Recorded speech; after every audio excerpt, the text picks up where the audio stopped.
কবিতা বলবো। কবিতাটির নাম আবু সাইদ, লিখেছেন বিদু আনবিকার। বাংলার বুকে আজ রক্তের দাগ, কে করিল গুলি? চেয়ে দেখো রে জালিমের দল, আজ মায়ের কোল হইল খালি। কত স্বপ্ন দেখেছিল বাবা, ছেলের ভবিষ্যৎ হবে উজ্জ্বল, সেই ছেলের ফেললি মেরে আহারে ফুলের দল। শোনো সবে 16ই জুলাই, আমি সেই ছেলের কথাই বলছি। কেমনে বলিব সখা, চোখের পানিতে ফেলছি। যার গায়ে ছিল কালো গেঞ্জি, হাতে ছিল এক লাঠি, বুক ভরা ছিল অঢেল বিশ্বাস, তার ঈমান ছিল খাঁটি। দেহখানা তারি পরিছে ঢলি, তবু রুখে দাঁড়াবার চেষ্টা।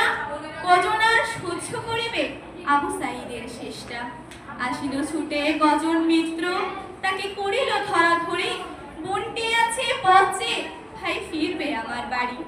আবু সাইদ এবার শহীদ হলো, মা হারালো পুত্র।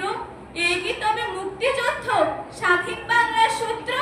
আমরা তো কারো রক্ত চাইনি, চেয়েছি অধিকার। তোরা আজ মোদের বানিয়ে দিলে সন্ত্রাসী রাজাকার। আমার ভাইয়ের রক্তে আছে কে রাজপথে লালে লাল, আমার বোনের গায়ে হাত দিস তোরা বড় খেকশিয়াল। ধর্মের নামে মুনাফিক তোরা, এজিদের সৈনিক, এজিদও পড়িবে ধরা, যেদিন থাকিবে না কোনোদিন। এক আবু সাইদ